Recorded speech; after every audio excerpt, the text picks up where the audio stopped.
Two police dogs blocked a school bus and refused to move. At first, it seemed like a curious scene, but when the driver found out why, he went into total panic. What they found under that bus left everyone in shock. Watch until the end for an unbelievable revelation. If you want to keep up with more true stories like this, make sure to subscribe to the channel and turn on the notification bell so you don't miss anything. In Oak Ridge, a sleepy town nestled between rolling hills and sprawling farmland in rural Vermont, mornings unfolded with predictable precision. For the past 15 years, Roger Thompson had driven the same yellow school bus along the same route, picking up the same family's children, sometimes even the children of children he'd once driven. At 58, with salt and pepper hair and smile lines etched deeply around his eyes, Roger found comfort in this routine. The familiar bumps in the road, the seasonal changes in the landscape, and the evolving personalities of the kids who climbed aboard his bus each morning. That particular Tuesday in early October started like any other. Roger's alarm blared at 5:30 a.m., followed by his ritual strong black coffee and a blueberry muffin his wife Meredith had baked the previous evening. The weather forecast predicted clear skies with a hint of autumn chill, perfect conditions for his morning route. "Don't forget your lunch," Meredith called out as Roger grabbed his worn leather jacket from the hook by the door. After 32 years of marriage, she still fussed over him like they were newlyweds. "Got it right here," he replied, patting the brown paper bag in his hand. He kissed her goodbye and stepped out into the pre-dawn darkness, breathing in the crisp air that smelled of fallen leaves and with smoke from nearby chimneys. The school district's bus depot was only a 10-minute drive from their modest two-story home. Roger arrived at 6:15 a.m., exchanged pleasantries with the other drivers, and performed his meticulous pre-trip inspection. He checked the tires, tested the brakes, examined the emergency exits, and ensured every seat was in proper order. Bus number 17 wasn't the newest in the fleet. Its yellow paint had faded slightly, and the interior showed signs of wear, but Roger maintained it impeccably. By 6:45 a.m., he was pulling out of the depot and heading toward his first stop on Maple Street, where the Anderson twins, Emma and Ethan, would be waiting. The 12-year-olds were always punctual, standing at the end of their driveway with matching backpacks and perpetually untied shoelaces. Their father, Dr. Anderson, the town's only pediatrician, usually waved from the porch before heading to his clinic. "Morning, Mr. Thompson," they chorused as they climbed aboard. Emma's long blonde ponytail bounced with each step. "Morning, kids. Ready for that math test today?" Ethan groaned dramatically while Emma nodded with confidence. Roger smiled, knowing exactly which child had studied and which one was hoping for a miracle. The route continued with its familiar rhythm. The Sullivan house on Oak Avenue, where Zach always needed an extra honk to hurry him along. The Carter triplets on Pine Road, who insisted on sitting in the exact same seats every day, and quiet Lily Williams, who always had her nose buried in a different book each week. By 7:15 a.m., Bus 17 was nearly full with 23 elementary and middle school students. The interior hummed with morning chatter, occasional laughter, and the rustling of papers as some kids frantically completed forgotten homework. In the large rearview mirror, Roger observed the social dynamics that played out each day. The whispered secrets, the traded snacks, the subtle hierarchies of childhood. After so many years, he prided himself on knowing each child's personality, their good days, bad days, and how to handle the occasional conflict or tears. The final stop was at the edge of town, where the Mason family lived in a farmhouse set back from the main road. Their daughter, Sophie, a serious 10-year-old with dark braids and glasses too big for her face, was the last aboard. She was Principal Mason's daughter, and unlike most of the other children, she never seemed sleepy in the mornings. "Good morning, Mr. Thompson," she said politely, clutching a science project that appeared to be a solar system made from painted styrofoam balls. "Did you know that Jupiter has 79 moons?" "I did not know that, Sophie," Roger replied with genuine interest. "That's quite a collection." With all his passengers safely aboard, Roger closed the folding door and eased the bus back onto the main road. They were right on schedule, as always. The school was located on the opposite side of town, approximately a 15-minute drive away.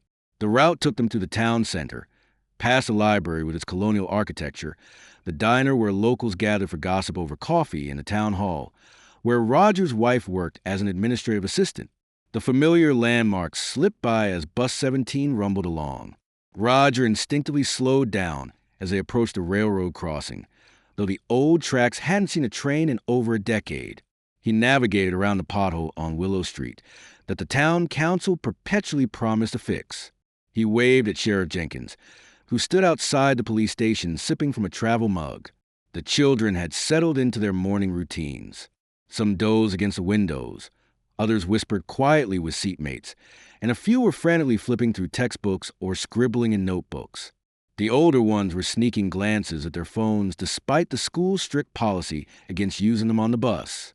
5 minutes to school, Roger announced as they turned onto Hillcrest Road, the final stretch before reaching Oak Ridge Elementary and Middle School. The announcement triggered the usual shuffling of backpacks and last-minute conversations. It was at that moment, as the bus approached the last curve before the school entrance, that the routine Roger had followed for 15 years shattered. 2 dogs appeared in the road directly ahead of the bus, large, muscular animals with the unmistakable bearing of Police K9S. Both wore official-looking vests with badges. Their posture was alert and purposeful as they positioned themselves squarely in the center of the lane. Roger instinctively pressed the brake pedal, bringing the bus to a surprisingly abrupt stop. The unexpected deceleration sent a ripple of motion through the vehicle, jostling the children and interrupting their morning days. "What's going on?" asked Zach Sullivan, leaning forward in his seat. "Just some dogs in the road," Roger answered calmly, not wanting to alarm anyone. He studied the animals through the windshield, expecting them to move along after a moment, but they didn't. The dogs remained firmly planted, their eyes fixed on the bus with an intensity that began to unsettle him. Roger pressed the horn lightly, assuming the noise would startle them away. Instead, one of the dogs, a Belgian Malinois with a rich tan coat and black mask, took 2 deliberate steps forward and positioned itself directly in front of the bumper. The second dog, slightly larger and darker, sat down beside it, maintaining an unwavering gaze at the vehicle. "Those are police dogs," Sophie Mason observed, having moved to front to get a better look. "My mom says they're smarter than most people." Roger nodded absently, increasingly perplexed by the situation. These weren't strays or pets that had wandered away from their owners.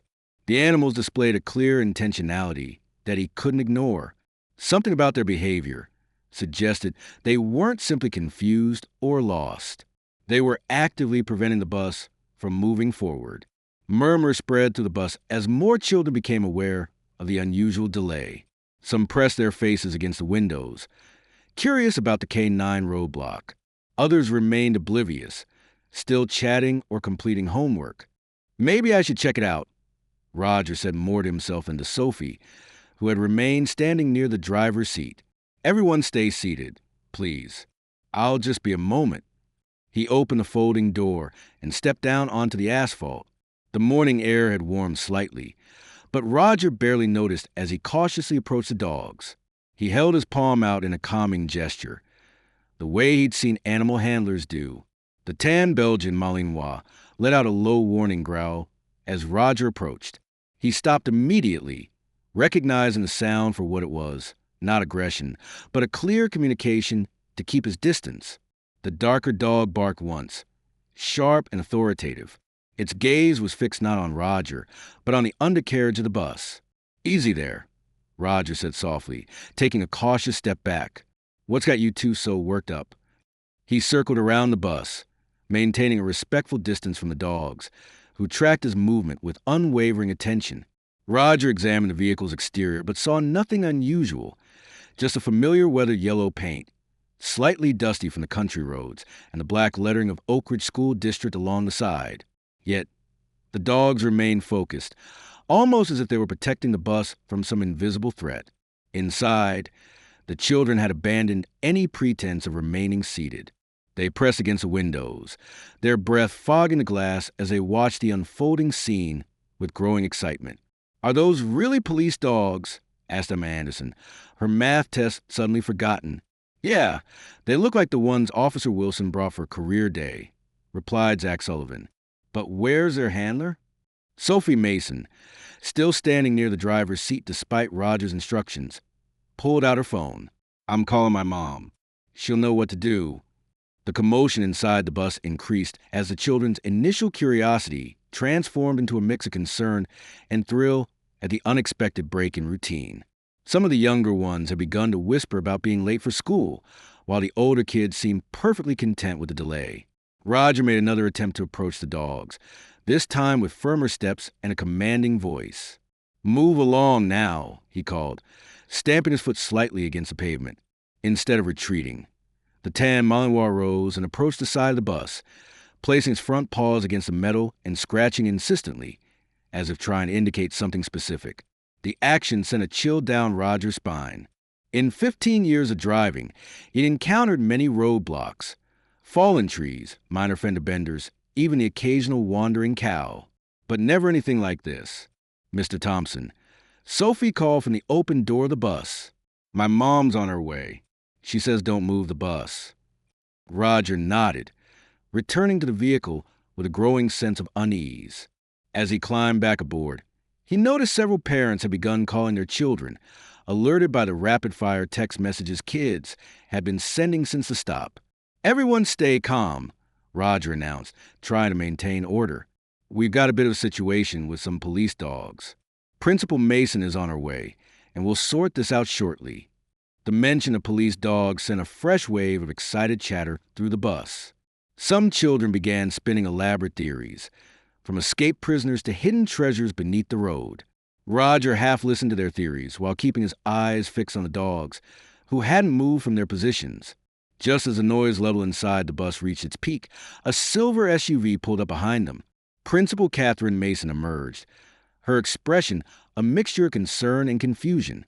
Tall and commanding in her tailored pantsuit, she approached the scene with the same efficiency she applied to running her school. "Roger, what's happening?" she called, keeping a cautious distance from the dogs. "Sophie says you're being blocked by K9 units." "That's about the size of it," Roger replied, stepping down from the bus again. "They won't let us pass.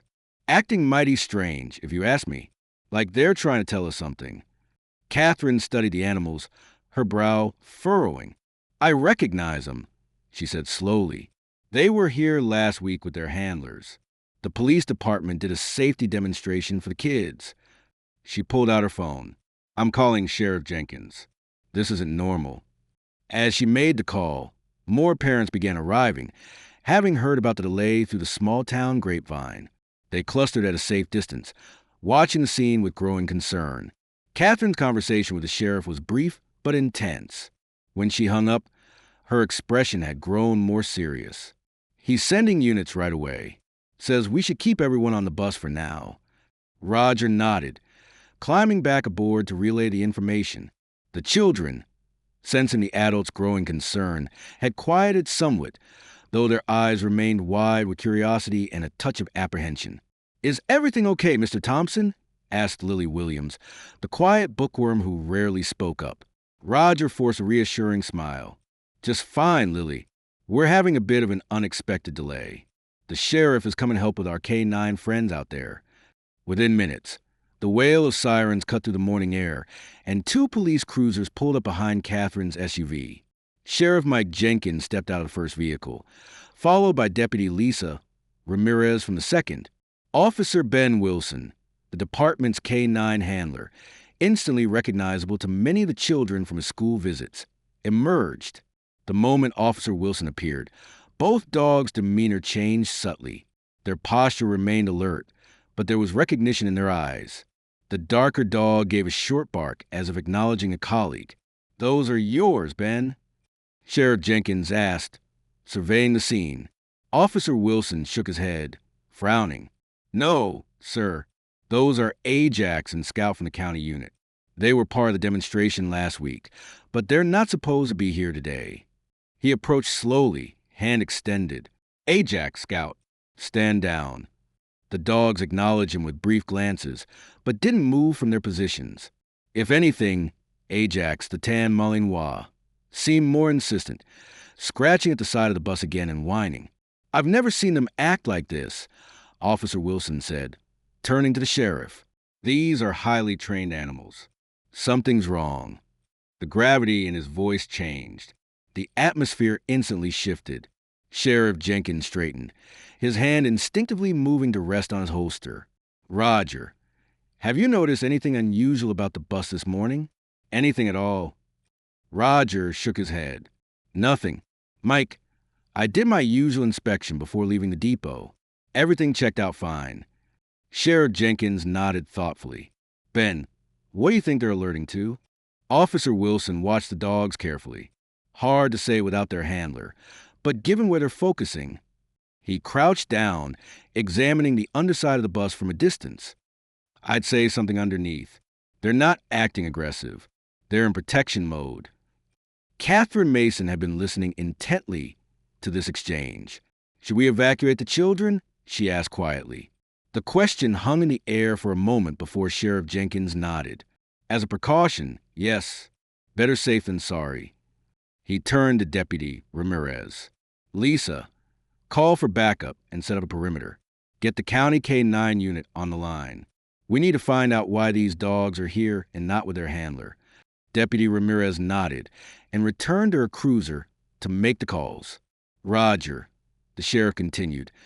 We're going to evacuate the kids nice and orderly, okay?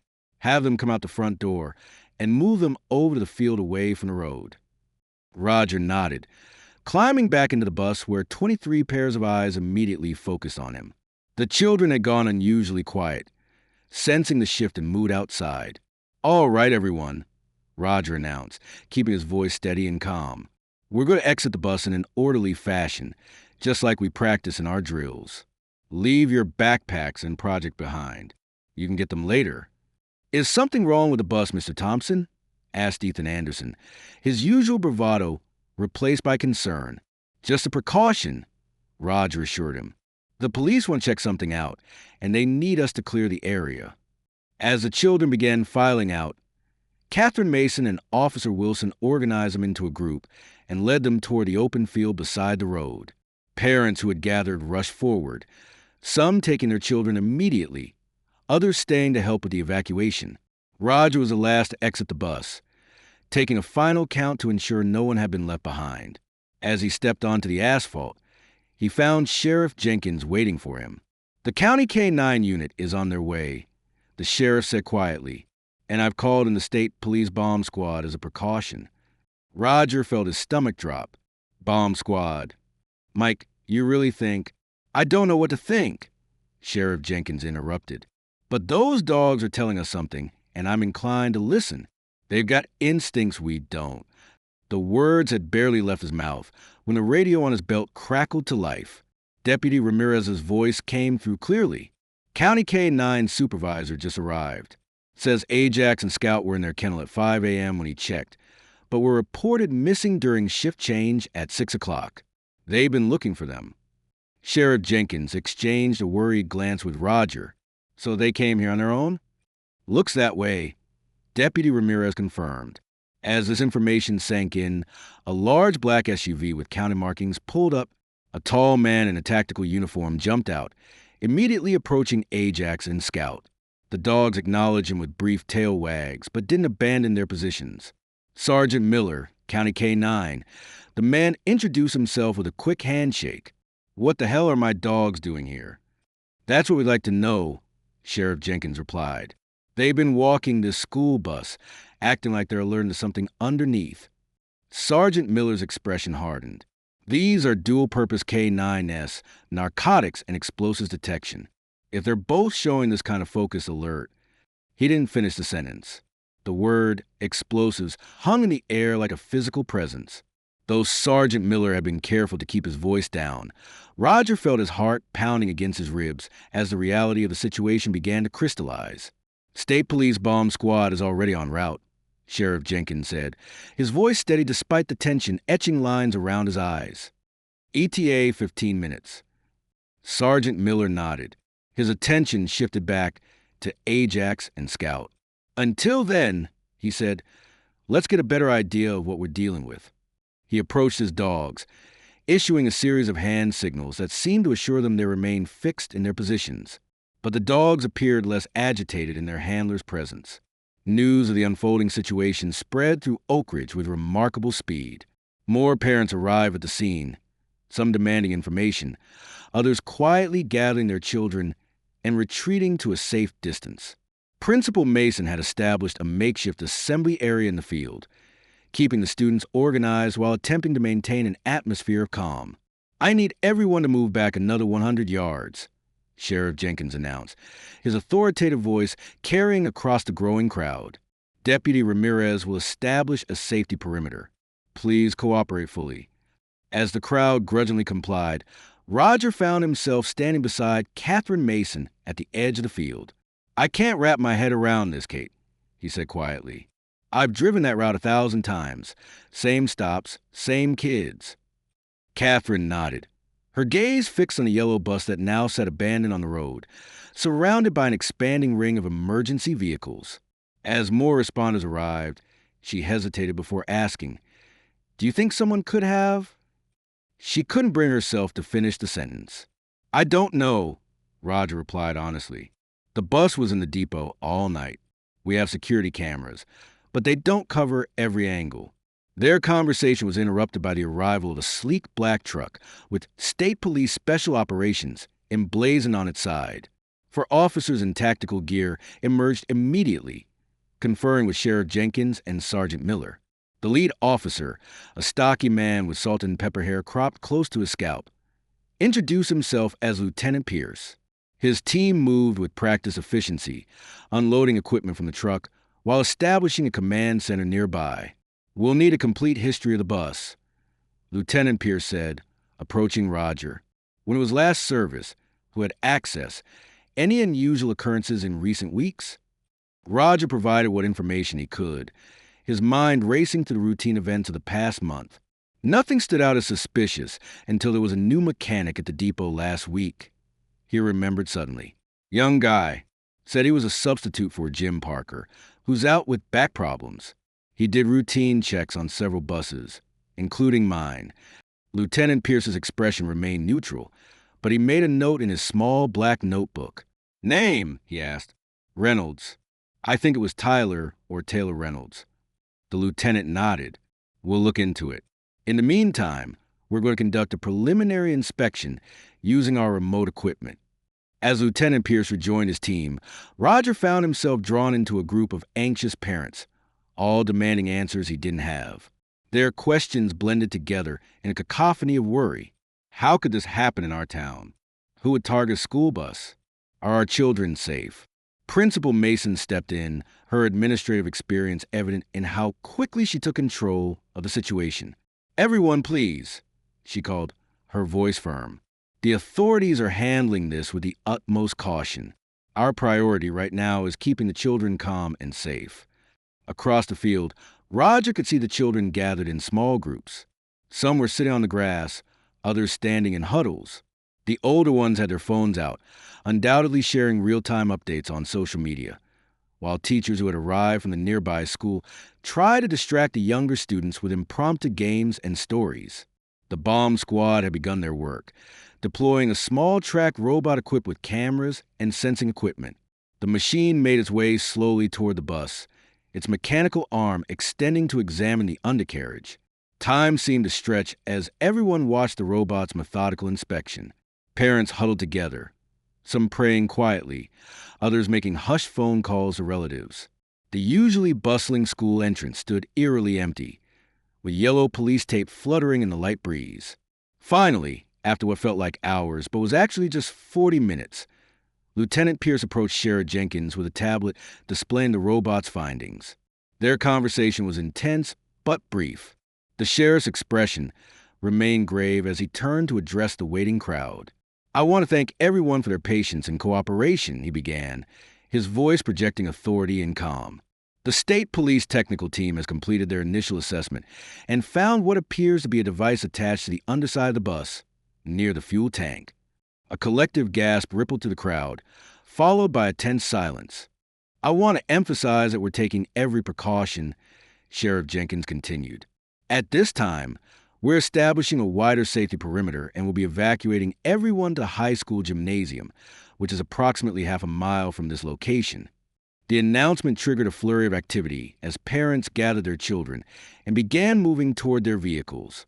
School staff organized those without immediate transportation into groups for the walk to the high school. Roger stood rooted to the spot, staring at the bus he had driven faithfully for years. The familiar vehicle now seemed alien and threatening, a Trojan horse that had carried an unseen danger into the heart of their community. Roger, Catherine's voice pulled him from his thoughts. The sheriff wants to speak with you. He nodded numbly, following her to where Sheriff Jenkins stood with Lieutenant Pierce and Sergeant Miller. Roger, we need you to think carefully, the sheriff said. The device appears to be relatively sophisticated, not something an amateur would construct. It was attached with strong magnets to the underside of the bus, near the fuel tank, and has what looks like a triggering mechanism that may be linked to either speed or distance. Roger felt the blood drain from his face. You mean it was designed to activate during my route with the kids aboard? Lieutenant Pierce nodded grimly. That's our current assessment. We'll know more once we've neutralized it and can examine it properly. But right now, we need to understand if there's any reason someone would target your specific bus or route. Roger shook his head, overwhelmed. I can't imagine. I've been driving the same route for 15 years. Most of these families I've known since their kids were born. I don't have enemies. Lieutenant, what about the school? Sergeant Miller suggested. Could someone be targeting Oak Ridge Elementary specifically? Catherine Mason frowned thoughtfully. We had an incident last month with a parent who was upset about his son's suspension. Jason Bailey made some concerning statements during a heated meeting with the school board, but I never thought he'd. She trailed off, clearly disturbed by the possibility. We'll look into it, Sheriff Jenkins assured her. And the mechanic Roger mentioned. Anyone else come to mind? Both Roger and Catherine were silent, mentally cataloging the various minor conflicts and tensions that existed in any small community. None seemed significant enough to explain this level of calculated malice. Meanwhile, the state police bomb technicians had suited up in heavy protective gear and were preparing for a manual inspection of the device. Their movements were deliberate and methodical, each step following precise protocols developed through years of experience with dangerous materials. The evacuation had been completed efficiently, with all children and most adults now safely at the high school. Only essential personnel remained at the scene, maintaining a wide safety perimeter around the bus. We should join the others at the high school, Sheriff Jenkins suggested to Roger and Catherine. There's nothing more you can do here, and people will have questions that need answering. Catherine nodded in agreement, but Roger hesitated. If it's all the same to you, Mike, I'd like to stay. He couldn't articulate why, but leaving felt wrong somehow, as if he'd be abandoning his post. The sheriff studied him for a moment before nodding. All right, but stay back with Deputy Ramirez. If I tell you to leave, you leave. No arguments. As Catherine departed for the high school, Roger found a spot beside Deputy Ramirez's cruiser, where he had a clear view of the ongoing operation. The deputy, a young woman who had moved to Oak Ridge just 2 years prior, offered him a bottle of water. Those dogs save a lot of lives today, she observed quietly. Roger nodded, watching Ajax and Scout, who now sat at attention beside Sergeant Miller's vehicle. How did they know, though? How did they get away from their kennels and find the bus? Deputy Ramirez shrugged. K-9 handlers always say there's more to these animals than we understand. Their senses, their instincts, they operate on a level we can't fully comprehend. Their conversation was interrupted by increased activity around the bus. The bomb technicians had completed their manual inspection and were conferring with Lieutenant Pierce. Though they were too far away to hear, their serious expressions and rapid exchange suggested they had discovered something significant. Lieutenant Pierce broke away from the group and approached Sheriff Jenkins. Their conversation was brief but intense, with the lieutenant gesturing toward the bus several times. Finally, the sheriff nodded and made his way over to where Roger waited. They've identified the device, he said without preamble. It's more sophisticated than they initially thought. Not just explosives, but what appears to be a remote trigger in addition to the timing mechanism. Roger felt a chill run through him. Remote trigger? You mean someone could have detonated it at any time? Potentially, yes. They're taking extra precautions with the neutralization process. The sheriff hesitated before adding, "There's something else, Roger." The techs found a small camera attached to the device, with what looks like a transmitter. Someone was watching. The revelation hit Roger like a physical blow. The idea that someone had been monitoring the bus, perhaps seeing the children's faces as they boarded, hearing their morning chatter, waiting for the right moment to activate the device, was almost too horrifying to comprehend. Who would do this? He whispered, the question directed as much to himself as to the sheriff. The high school gymnasium had been transformed into a crisis center with remarkable efficiency. Folding tables lined the perimeter, staffed by school administrators and volunteer counselors. Parents huddled in small groups, their conversations a mix of speculation and mutual reassurance. Children had been organized by grade level, with teachers leading impromptu activities to maintain a sense of normalcy amidst the chaos. Catherine Mason stood at the center of it all, fielding questions from anxious parents while coordinating with emergency management officials who had arrived to assist. Despite the pressure, she maintained her composure, a steady presence in a sea of uncertainty. "We will provide updates as soon as we have confirmed information," she repeated for what felt like the 100th time. "For now, I ask for your patience and cooperation." Across the gym, Sheriff Jenkins entered through the double doors, his expression grim but determined. He made his way directly to Catherine, who excused herself from a group of concerned fathers. "Any news?" she asked quietly. The sheriff nodded. "The bomb squad is still working, but they've made progress. The device was professionally made, Kate, not something put together in someone's garage." Catherine absorbed this information, the implication sending a chill through her. "And Roger? He's still at the scene. He insisted on staying. Can't say I blame him. It's his bus, his kids." Sheriff Jenkins glanced around the crowded gymnasium. "We need to talk about Jason Bailey. Is he here?" Catherine scanned the room before shaking her head. "I haven't seen him. His son, Tyler, is over there with the 5th grade group, but Jason hasn't shown up. What exactly happened during that school board meeting?" Catherine sighed, leading the sheriff to a quieter corner of the gym. Jason was upset about Tyler's suspension. The boy had been caught with cigarettes, his 3rd offense this year. Jason felt the punishment was too severe, claimed we were targeting his son unfairly. Did he make specific threats? "Not directly. No. He said something like, 'You'll regret this,' and 'People who hurt my family always pay.' The board chair asked him to leave after that." Catherine frowned, recalling the incident. It was concerning enough that we documented it, but it didn't rise to the level of involving law enforcement. Sheriff Jenkins nodded thoughtfully. "And this was about a month ago?" "Yes, for weeks tomorrow." The sheriff pulled out his phone. "I'm going to have Deputy Ramirez check on Jason's whereabouts. In the meantime, let's talk about that substitute mechanic Roger mentioned before." Before she could respond, the gymnasium doors burst open again. Roger Thompson entered, looking shaken but determined. The parents nearest the door immediately surrounded him, a barrage of questions filling the air. Sheriff Jenkins moved quickly to intercept, creating a path through the crowd. "Folks, please give the man some space. We'll address all your questions shortly." With the sheriff's help, Roger made his way to where Catherine stood. The principal immediately noticed something clutched in his hand, a small thumb drive. "The bomb squad recovered this in the device," Roger explained, his voice low. "Lieutenant Pierce thought you should see what's on it." Catherine led them to her makeshift office in the corner of the gym, where a laptop had been set up for administrative purposes. With shaking hands, she inserted the thumb drive and opened its contents. A single video file appeared on the screen. The 3 of them huddled around the laptop as Catherine clicked play. The video opened with a close-up of a man's face. Not Jason Bailey, as they had suspected, but a face that Catherine recognized immediately. Her hand flew to her mouth in shock. "That's Taylor Reynolds," she whispered, "the substitute mechanic." But it wasn't just Taylor Reynolds. As the camera pulled back, they could see he was sitting beside an older man with similar features. Clearly a relative, perhaps his father. "My name is Taylor Reynolds," the younger man began, his voice steady and clear. "By the time you see this, you will have discovered the device on bus 17. I want to be absolutely clear. It was never meant to harm anyone, especially not the children.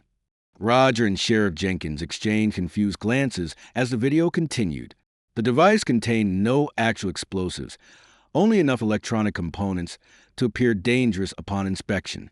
The camera was designed to broadcast a signal when the bus reached the precise location where it's now stopped.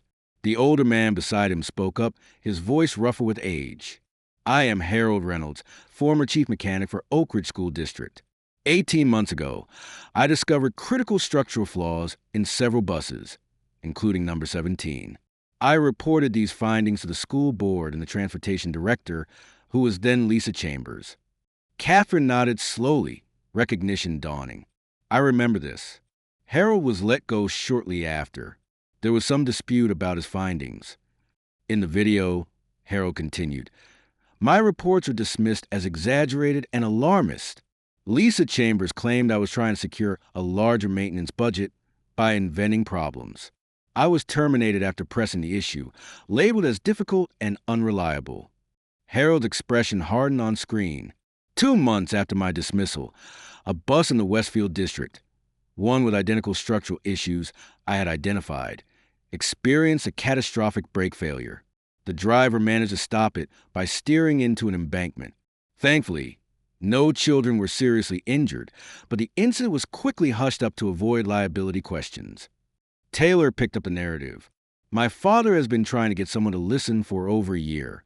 He's filed reports with the State Transportation Safety Board, reached out to local news, even contacted several school board members directly. No one would take him seriously. His reputation had been too damaged by his firing. Wait, Sheriff Jenkins muttered, though the men in the video couldn't hear him. So this was all an elaborate demonstration? Though it seemed to answer the unasked question, Taylor continued. We knew more drastic measures were needed before someone got hurt. The device you found contains detailed documentation of the structural flaws, metallurgical analyses, stress test results, comparative safety studies, information that proves beyond any doubt that Bus 17 and 4 others in your fleet are dangerously unsafe.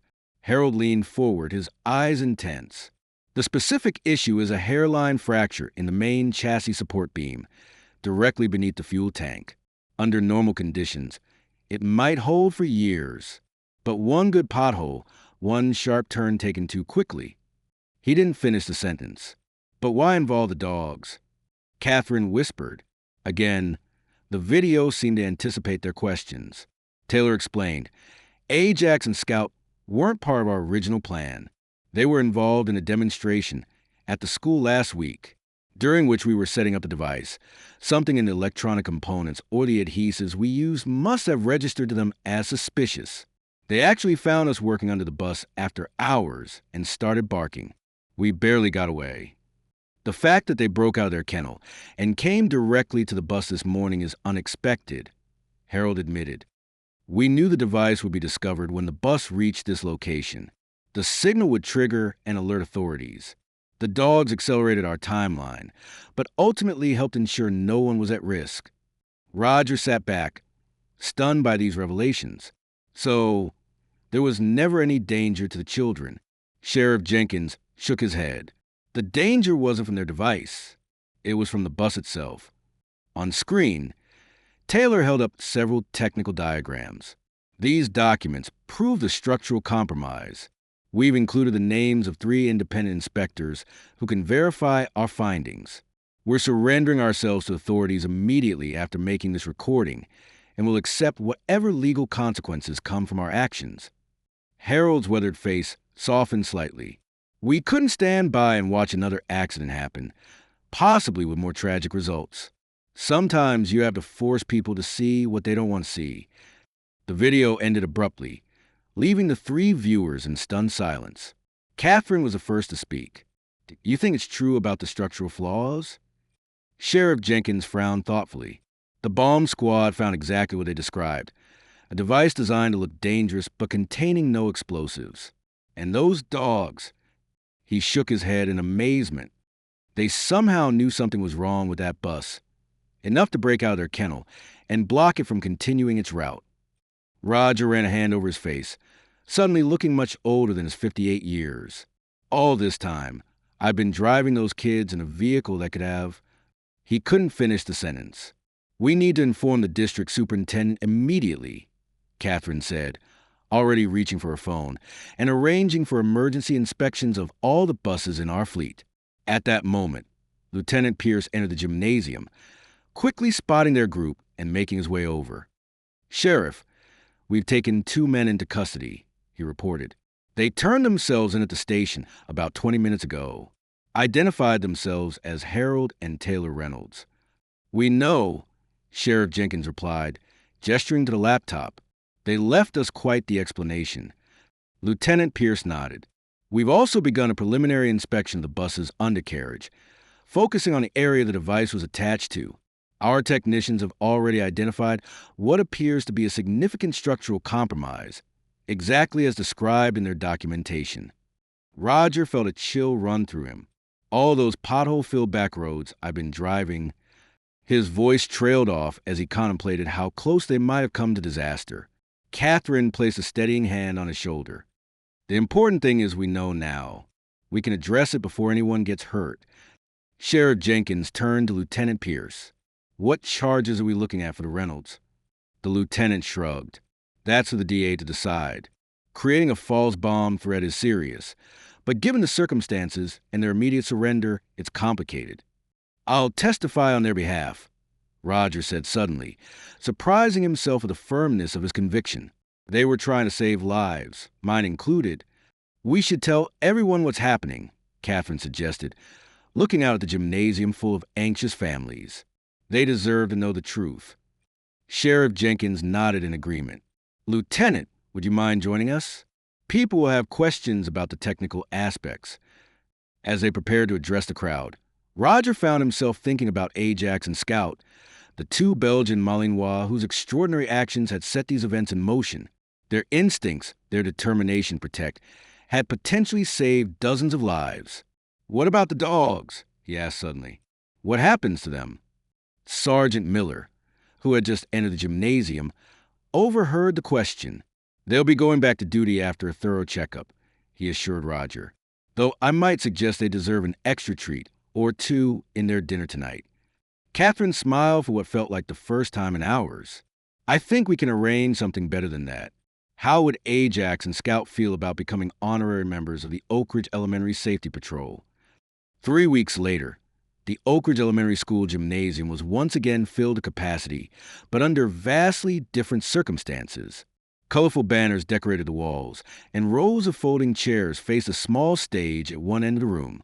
A banner across the front of the stage read, "Community Hero Celebration," in bold red letters. Roger Thompson sat in the front row, dressed in his Sunday best, a navy blue suit that had last seen use at his nephew's wedding 2 years prior. Beside him, Meredith squeezed his hand reassuringly, her proud smile never wavering. The events of the past weeks had left their mark on Roger. Silver streaks had appeared at his temples, seemingly overnight, and the lines around his eyes had deepened. But today, he looked more at peace than he had since that fateful morning. "Nervous?" Meredith whispered. Roger shook his head, though the slight tremor in his hand suggested otherwise. "Just still trying to wrap my head around all of this." On stage, Principal Catherine Mason approached the microphone, her professional demeanor softened by a genuine smile. The gymnasium quieted immediately. "Good afternoon, everyone. Thank you for joining us today for this special assembly. 3 weeks ago, our community faced what could have been a tragedy. Instead, thanks to extraordinary circumstances and the actions of several individuals, we gather today not in mourning, but in celebration." Roger shifted in his seat, uncomfortable with the attention, yet moved by the outpouring of community support. The investigation following the discovery of the device had confirmed everything Harold and Taylor Reynolds had claimed. Detailed inspections revealed that Bus 17 and 3 others in the district fleet had critical structural defects, exactly as Harold had documented 18 months earlier. The fracture beneath the fuel tank had worsened over time, reaching a point where catastrophic failure was not just possible, but increasingly probable. Catherine continued her address. "As many of you know, the comprehensive safety review of our entire transportation fleet has been completed. I'm pleased to announce that 5 new buses will be joining our fleet next week, thanks to emergency funding approved by both the school board and the town council. Applause filled the gymnasium, punctuated by a few cheers from the back where most of the students had gathered. Additionally, new safety protocols have been implemented district-wide, including regular independent inspections and a more transparent reporting system for maintenance concerns. Catherine paused, her expression becoming more solemn. We've learned difficult but valuable lessons about the importance of taking safety warnings seriously, regardless of their source. In the second row, Lisa Chambers, the former transportation director, stared fixedly at her hands folded in her lap. The investigation had revealed her role in dismissing Harold Reynolds' concerns, prioritizing budget constraints over safety issues. She had resigned the week before, just ahead of what would certainly have been her termination. Today we gather to recognize those whose actions prevented what could have been a devastating incident, Catherine continued. First, I'd like to call forward Sergeant James Miller of the County K-9 unit. Sergeant Miller approached the stage, followed by 2 Belgian Malinois dogs walking obediently at his heels. Ajax and Scout, now familiar to everyone in Oak Ridge. They were wearing their official K-9 vests, looking every bit the professional officers they were. Sergeant Miller, along with Ajax and Scout, played a crucial role that morning, Catherine explained. Though, if I may say so, the true heroes of the hour were these remarkable animals, whose extraordinary instincts and determination quite literally stopped disaster in its tracks. The crowd broke into enthusiastic applause as Sergeant Miller accepted a plaque from Catherine. He leaned toward the microphone. I'd like to say I trained them to do what they did that day, but the truth is, sometimes these animals surprise even those of us who work with them daily. Ajax and Scout sensed danger and acted on their own initiative. We're still not entirely sure how they escaped their secure kennel or how they knew exactly where to find Bus 17, but I'm certainly glad they did. As if understanding they were being discussed, both dogs sat at perfect attention, their intelligent eyes scanning the crowd. Catherine returned to the microphone. Next, I'd like to recognize a man who has safely transported Oak Ridge's children for 15 years.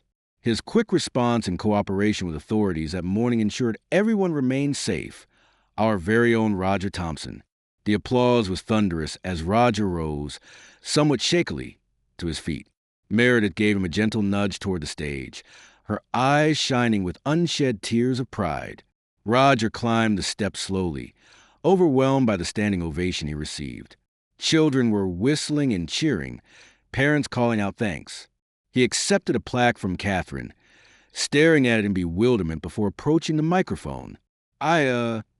He began hesitantly, then cleared his throat. I don't really deserve this. I was just doing my job. The real heroes are those dogs over there. He gestured toward Ajax and Scout. And though it might be controversial to say, Harold and Taylor Reynolds, whose actions, though extreme, brought a serious safety issue to light before anyone got hurt. A murmur ran through the crowd at the mention of the Reynolds men. Their legal situation remained complicated. Charges of creating a false bomb threat had been reduced, but not eliminated, balanced against their cooperation and the legitimacy of their safety concerns. Public opinion in Oak Ridge remained divided, with many viewing them as whistleblowers who had gone to extraordinary lengths when conventional channels failed them. Roger continued, his voice growing stronger. Sometimes, it takes something dramatic to make us pay attention to problems right under our noses. I drove that bus every day, never knowing about the danger. It's a humbling thing, realizing how much we take for granted. He looked out at the sea of familiar faces. I'm just grateful I'll have the chance to keep driving your kids to school for years to come in a much safer bus. As Roger returned to his seat amid renewed applause, Catherine announced, we have one final recognition today. By unanimous vote of the Oak Ridge School Board, Ajax and Scout have been named honorary members of our school safety patrol. They'll be receiving special badges and will be welcome visitors to our school anytime. 2 fifth-grade safety patrol members approached the stage, carrying small velvet cushions upon which rested specially made dog-sized patrol badges. With Sergeant Miller's permission, they carefully attached the badges to Ajax and Scout's vests. The dogs remained perfectly still during the process, though Scout's tail gave a single enthusiastic wag when his badge was secured. As the ceremony concluded, families mingled in the gymnasium, many stopping to thank Roger personally or to admire Ajax and Scout from a respectful distance. The atmosphere was celebratory but also reflective, a community processing a near miss while strengthening bonds that had been tested by fear and uncertainty. Roger found himself approached by Sheriff Jenkins, who had been seated toward the back during the ceremony. "Quite a tour of events, wouldn't you say?" the sheriff observed, clasping Roger's shoulder. "Never thought I'd see the day when I'd be getting awards and not driving my bus," Roger replied with a small chuckle. "Sometimes the most important drives are the ones we don't take," Sheriff Jenkins said thoughtfully. "By the way," he continued, lowering his voice slightly, "the veterinarian who examined Ajax and Scout after the incident found something interesting. Both dogs had minute traces of a specialized adhesive on their paws, the same type used in the device attached to your bus." "So that's how they tracked the bus?" Roger asked, fascinated. "Partially, but it doesn't explain how they broke out a secure facility or how they knew exactly when to intercept the bus. Some things, it seems, defy easy explanation." As the sheriff moved on to speak with other attendees, Roger found himself standing alone for a moment, watching the interaction between the community he'd served for so long. Parents chatted with teachers. Children played impromptu games of tag between rows of chairs, and through it all, Ajax and Scout remained at their posts, alert yet calm. Their presence was a reminder of how quickly ordinary life could change, and how sometimes unexpected guardians emerged just when they were needed most. Catherine approached, carrying 2 plates of cake from the refreshment table. She handed one to Roger. "Penny for your thoughts?" "Just thinking about coincidences," Roger replied. "Or maybe they're not coincidences at all," Catherine nodded thoughtfully. "The state inspector told me those chassis fractures might have held for another week or another year, or might have given way on the very next pothole. We'll never know. I keep thinking about what would have happened if those dogs hadn't stopped us that morning," Roger admitted. "If we continued to the school, parked the bus—" "But they did stop you," Catherine reminded him gently. "That's what matters." Across the gymnasium, Sophie Mason was kneeling beside Ajax, carefully offering her hand for the dog to sniff under Sergeant Miller's watchful eye. The serious 10-year-old had become something of an informal ambassador between the K-9 unit and the school. Her fascination with the dogs had blossomed into a newfound interest in animal behavior and training. "Looks like my daughter has found her calling," Catherine observed with a smile. "Future K-9 officer?" Roger suggested. "Perhaps, though at the moment she's lobbying for a dog of her own, preferably one with police training and very good instincts," Catherine quoted with a laugh. The afternoon continued. The celebration gradually wound down as families began to disperse. Roger found himself lingering, reluctant to leave the warmth of the community that filled the space. The past 3 weeks had challenged Oak Ridge in unexpected ways, forcing uncomfortable questions about oversight, responsibility, and the sometimes fine line between rule-breaking and necessary action. Yet something positive had emerged from the tension and fear.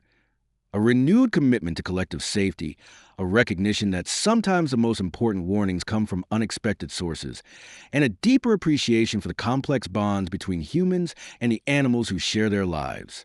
As Roger finally prepared to leave, he detoured across the now emptying gymnasium to where Ajax and Scout were preparing to depart with Sergeant Miller. Respectfully, Roger crouched down, bringing himself closer to eye level with the dogs. "I don't know if you understand," he said softly, "but thank you." Ajax maintained a professional distance, but Scout leaned forward slightly, briefly touching his nose to Roger's outstretched hand, a small gesture that, to Roger, felt remarkably like acknowledgement. Outside, the late afternoon sun cast long shadows across the school parking lot. Roger paused to look at a line of yellow buses parked in their designated spaces, including his new Bus 17, its paint still gleaming and fresh. Tomorrow morning, he would resume his route, picking up the same children at the same stops at the same times. The familiar routine restored, yet forever changed by the memory of 2 dogs who had stood their ground in the middle of the road on an otherwise ordinary Tuesday in October. Some heroes, Roger had come to understand, arrived without fanfare or recognition. Some guardians watched from the shadows, their vigilance unseen until the moment it was needed most. And sometimes the difference between disaster and deliverance came down to nothing more than instinct, courage, and the unwavering determination to protect those who couldn't protect themselves. Dear listeners, we hope Roger's story and the extraordinary actions of Ajax and Scout have touched your hearts. To continue this emotional journey, we prepare a special playlist with equally captivating stories about everyday heroes who appear just when they're needed most. Find it by clicking the link on your left. If you enjoyed this story, don't forget to subscribe to our channel and give the video a thumbs up. Every day, we bring unique stories that explore life's complexity and the unexpected connections that bind us together.